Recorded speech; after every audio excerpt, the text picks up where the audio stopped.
জাতীয় সড়ক পারাপারের সময় লরির ধাক্কায় প্রাণ হারালো এক সাইকেল আরোহী। ঘটনাটি ঘটেছে মঙ্গলবার বিকেলে 16 নম্বর জাতীয় সড়কের বাগনানের লাইব্রেরি মোড় সংলগ্ন বাগনান আমতা মোড়ে। স্থানীয় সূত্রে জানা গেছে, এদিন সিগন্যাল থাকা অবস্থায় সাইকেল নিয়ে রাস্তা পারাপারের সময় একটি লরি ধাক্কা মারে ওই সাইকেল আরোহীকে।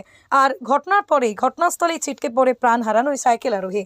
ঘটনার পরে স্থানীয়রা জাতীয় সড়কে নেমে বিক্ষোভ দেখাতে থাকে। জাতীয় সড়কে সৃষ্টি হয় যানজট। খবর পেয়ে ঘটনাস্থলে এসে পৌঁছয় বাগনান থানার পুলিশ। তারাই মৃতদেহ উদ্ধার করে ময়নাতদন্তের জন্য পাঠিয়েছে বলে স্থানীয় সূত্রে জানা গেছে।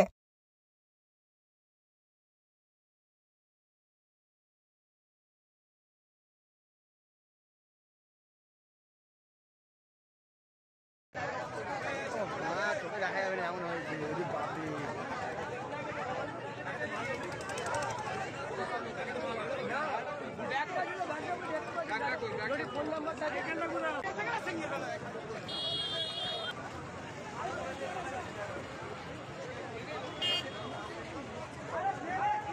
হাত তো বেরিয়ে কিছু আছে।